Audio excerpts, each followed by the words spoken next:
sometimes he is a little clumsy in bed, and he has to do the same position all the time, or maybe he comes off to her as a little mechanical, and he has a hard time loosening up, and she might say something, and she thinks it's fairly harmless.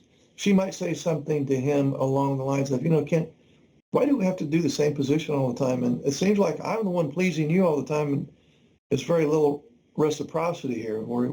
You're pleasing me, and can you just loosen up and lighten up a little bit? I feel it's just too mechanical for me and rehearsed. And then he goes, oh, and his heart sinks, and sex is never the same from that point forward, because now every time he tries to have sex, he's monitoring his own performance and going, oh, am I doing it right? Am I being playful enough? Am I in the right position? And all of these things just kill sex. It just kills it for him, because now he's more interested in performing than is just lightening up and having fun.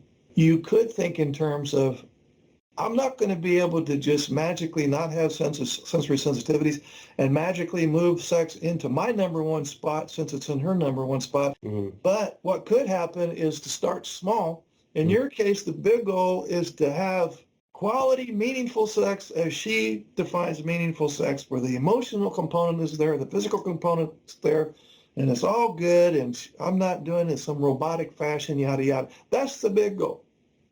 So you could come up with some objectives and no doubt some sub-objectives to move in that direction.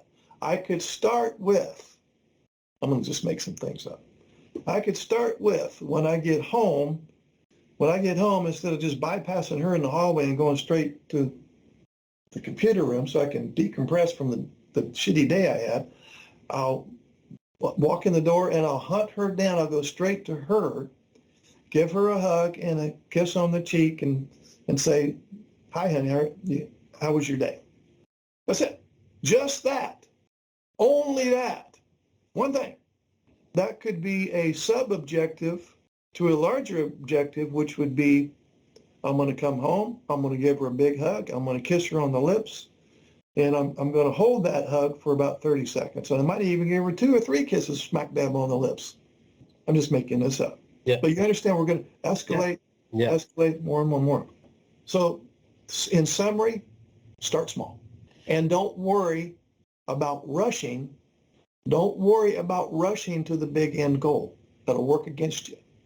Because now you're going to start worrying, oh, it's been 3 months since I started this one step at a time, keep it simple thing. I wonder if I'm ever going to get there. And then you start doubting yourself. Mm-hmm. And then you start getting impatient, and she start getting impatient, and now you're back to square one. We don't want that.